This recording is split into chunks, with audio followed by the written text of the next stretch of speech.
तो काही वेगळा नव्हता, पण थांबला नाही. तो दिसायला अगदी सामान्य होता. ना फारशा शिकलेल्या पदव्या, ना खास ओळखी, ना मोठं स्वप्न बोलून दाखवलेलं. पण एक गोष्ट त्याच्याकडे होती, थांबायचं नाही हे ठरवलेलं. तो म्हणजे विक्रांत. एका छोट्या गावात वाढलेला, घरात 4 भावंड, वडील किराणा दुकानात काम करणारे आणि आई घरचं काम करून दोन्ही वेळेस पोट भरणारी. इतर मुलं मोबाईल, ट्युनिंग स्कूटर, ब्रँडेड बुटं यावर बोलायची. विक्रांत फक्त एकच विचार करायचा, आईला आयुष्यभर धुणभांडी करू द्यायचं नाही. विक्रांतनं गावात 12वी पर्यंत शिकून पुण्यात पाऊल टाकलं. कोर्ससाठी कॉलेजमध्ये ॲडमिशन घेतली, पण पैसे. सकाळी तो पेपर टाकायचा आणि दुपारी हॉटेलात डबे पोचवायचे. रात्री अभ्यास करायचा. एका खोलीत 3 मुलं, 1 पंखा, 1 बल्ब आणि डोक्यात एकच शब्द, प्रयत्न थांबवायचे नाहीत. कॉलेज संपल्यानंतर पहिली जॉब मिळाली. 10,000 रुपये पगार, पण घर खर्च, आईचं औषधांचं बिल आणि स्वतःचं जगणं काहीच पुरत नव्हतं. एकदा तर पगार उशिरा आला आणि तो 3 दिवस उपाशी राहिला. पण कुणालाही कधी सांगितलं नाही.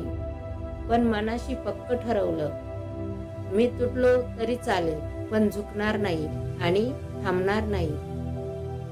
एका दिवशी त्याच्या ऑफिसमध्ये त्याने स्वतः एक छोटासा सॉफ्टवेअर टूल बनवला, ज्यामुळे कंपनीचा वेळ वाचला. वरच्या मॅनेजरच्या लक्षात आलं. पहिल्यांदा कुणीतरी त्याच्या कामाचं कौतुक केलं. तिथूनच प्रवास सुरू झाला. तोच विक्रांत, ज्याला लोकांनी एकेकाळी हाऊसकीपिंग वाला मुलगा म्हणून ओळखलं, आज त्याच कंपनीचा विभाग प्रमुख बनला आहे. आज त्याचं स्वतःचं छोटं स्टार्टअप आहे.